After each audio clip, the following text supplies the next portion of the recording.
Hello students, कैसे हो सब? बढ़िया। तो स्टूडेंट्स, आज अपन डिस्कस करेंगे डाई सब्स्टिट्यूटेड बेंजीन के नोमेनक्लेचर की बात। ठीक है, तो इससे पहले जो मैंने वीडियो लेक्चर डाला था वो मोनो सब्स्टिट्यूटेड बेंजीन पे था और वहां पे मैंने मैक्सिमम एरोमेटिक कंपाउंड्स की नाम मैंने बता दिए थे। आज अपन बात कर रहे हैं कुछ डाई सब्स्टिट्यूटेड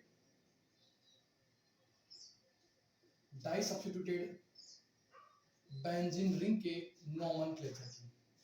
दोस्तों, अगर आप नीट की तैयारी कर रहे हैं या आरपीएससी की तैयारी कर रहे हैं या किसी भी कॉम्पिटिटिव एग्जाम की तैयारी कर रहे हैं और जिसमें केमिस्ट्री है, तो ये टॉपिक आपके लिए इंपॉर्टेंट रहेगी। ये धीरे धीरे जितने भी टॉपिक्स मैं करवा रहा हूँ वो सारे के सारे आपके कंपटीशन एग्जाम्स के लिए बहुत ही इंपॉर्टेंट है। तो बात करें बेंजीन की, आज मैं डिस्कस कर रहा हूँ डाइसल्फाइड बेंजीन में। ये यहाँ पर है। मैं सबसे पहले बात कर लेता हूँ एक्स की, जिसको अपन बोलते थे हेलोबेंजीन। क्या कहते थे दोस्तों? इसको हेलोबेंजीन। अब इस हेलोबेंजीन के ऑर्थो पोजीशन पर मैंने कोई अदर हेलोजन लगा तो ये कहलाएगा 1,2 डाई हेलोबेंजीन। क्या कहलाएगा? 1,2 डाई हेलोबेंजीन, या इसको मैं कह दूं ऑर्थो डाई हेलोबेंजीन, क्योंकि ये एक दूसरे के ऑर्थो पोजीशन पर अटैच्ड है। ऐसे अगर ये एक दूसरे के मेटा पोजीशन पर अटैच होती तो ये कहलाता 1,2 1,3 डाई हेलो बेंजीन कहलाता। क्या कहलाता दोस्तों?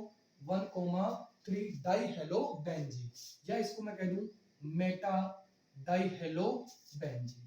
ऐसे अगर ये एक दूसरे के पेरा पोजीशन पर होती तो ये कहलाता 1,4 डाई हेलो बेंजीन या पेरा डाई हेलो बेंजीन। ऐसे ही दोस्तों, अगर यहां पर NO2 ग्रुप की बात करें तो ऑर्थो पोजीशन पर अगर NO2 है तो ये कहलाएगा 1,2 टू हेलो नाइट्रोबेंजीन या ऑर्थो हेलो नाइट्रोबेंजीन। ऐसे अगर ये एक दूसरे के पेरा पोजीशन पर हो, क्योंकि जितने भी कंपाउंड बता रहा हूं, अगर आप 11th-12th के बच्चे हैं तो ध्यान रखना बच्चों, ये जितने भी कंपाउंड बता रहा हूं वो सारे के सारे आपके चैप्टर्स में रिएक्शंस में मिलेंगे। ठीक है, ऑर्गेनिक के रिएक्शंस में 1 2 3 4 4 हेलो नाइट्रोबेंजीन या पेरा हेलो नाइट्रोबेंजीन। ऐसे ही अगर मैं कोई CH3 ग्रुप लगा दूं तो 1,2 हेलो टोलोइन कह दूं, क्योंकि CH3 जब बेंजीन पे अटैच होता है उसको टोलोइन कहते हैं, या इसको आप कहना चाहो ऑर्थो हेलो टोलोइन कह सकते हो। अगर ये एक दूसरे की पेरा पोजीशन पे लगा दिए जाएं तो क्या लगेगा 4 हेलो 1 2 3 4 टोलोइन या पेरा हेलो टोलोइन। ऐसे ही इस कंपाउंड को अपन क्या कहते हैं? एसिटोफिनोन। और ये इसकी ऑर्थो पोजीशन, ये इधर भी ऑर्थो पोजीशन। तो अगर इस एसिटोफिनोन, क्या कह रहे हैं इसको? एसिटोफिनोन। अगर इस एसिटोफिनोन के ऑर्थो पोजीशन पर एक्स लगा हुआ हो, या नंबरिंग कर दीजिए 1 2, तो आप कहोगे 2 हेलो एसिटोफिनोन या ऑर्थो हेलो एसिटोफिनोन। या अगर ये एक दूसरे के पेरा पोजीशन पर होते, या 1,2 3 4 1 4 पोजीशन पर होते तो 4 हेलो एसिटोफिनोन या इसको कह दो पेरा हेलो एसिटोफिनोन। ठीक है दोस्तों, चलिए एक बार फटाफट नोट कीजिए इसको। आगे बात करते हैं दोस्तों। मैंने ले लिया अब फिनोल। ठीक है, फिनोल ले लिया और फिनोल के ऑर्थो पोजीशन पर क्योंकि ये अपन जानते हैं ये 1 ये 2 ये 3 ये 4 ये 5 ये 6, ये वाली पोजीशन ऑर्थो, ये वाली पोजीशन मेटा और ये वाली पोजीशन पेरा पोजीशन होती है। तो ये हो गया 1,2 डाइहाइड्रोक्सी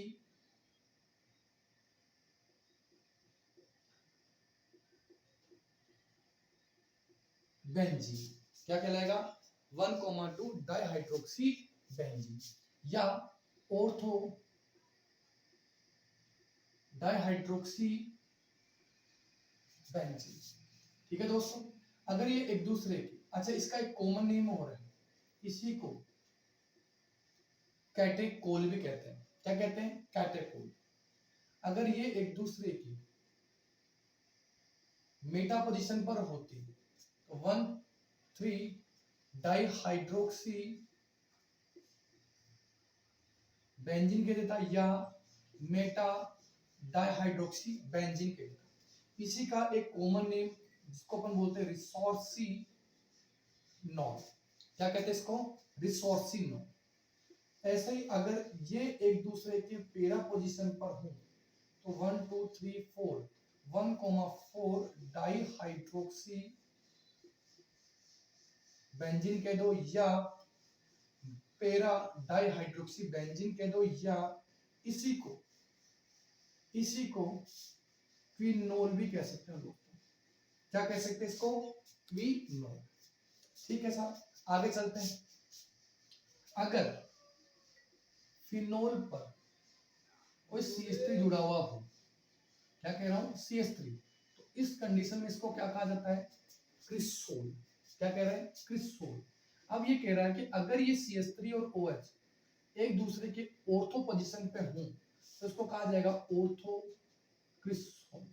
क्या कहा जाएगा? ऑर्थो क्रिसोल, या 2 मिथाइल फिनोल, या 2 मिथाइल फिनोल। सिमिलरली अगर मैं इन दोनों को एक दूसरे के मेटा पोजीशन पर रख दूंगा तो ये कहलाएगा मेटा क्रिसोल, या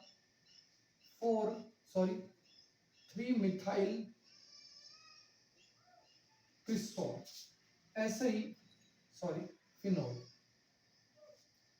ऐसे ही अगर ये एक दूसरे के पेरा पोजीशन पे हुए तो 4 मिथाइल फिनोल कह दें, या इसी को पेरा क्रिसोल कह दें। बात समझ में आई दोस्तों? ठीक है। अब अगर मैं बात करूं NO2 ग्रुप की दोस्तों, इसी फिनोल के ऑर्थो पोजीशन पे NO2 लगा दिया तो ये कहलाएगा ऑर्थो नाइट्रो फिनोल, या 2 नाइट्रो फिनोल। अगर ये एक दूसरे के पेरा पोजीशन पर है तो 1, 2, 3, 4 पेरा नाइट्रोफिनोल कह दो, या 4 नाइट्रोफिनोल कह दो। और अगर ये दोस्तों ऑर्थो पे भी हो और पेरा पे भी हो तो 1, 2, 3, 4 2,4 डाइनाइट्रोफिनोल हो जाएगा। और अगर ये एक दूसरे के कंप्लीटली यानी ऑर्थो वाली कंडीशन और पेरा वाली कंडीशन तीनों कवर हो जाती हैं तो 2, 4, 6 नंबरिंग कर लो 1, 2, 3, 4, 5, 6 2, 4, 6 ट्राइनाइट्रोफिनोल हो जाएगा। और इसी को अपन क्या कहते हैं दोस्तों? पिक्रिक एसिड कहते हैं। बात समझ में आ रही है? तो लाइक जरूर कर देना, सब्सक्राइब नहीं किया तो सब्सक्राइब जरूर कर देना। चलिए, आज अपन यहाँ फिनोल के कुछ नोमेनक्लेचर मैंने किए हैं, आगे वाले जितने भी नोमेनक्लेचर हैं वो मैं नेक्स्ट वीडियो लेक्चर्स के अंदर 1 बाय 1 आपको पूरा कवर करवाता चलूंगा। ठीक है दोस्तों, सब चैनल को शेयर करना, सब्सक्राइब करना और बेल आइकन को प्रेस जरूर करना। चलिए बाय।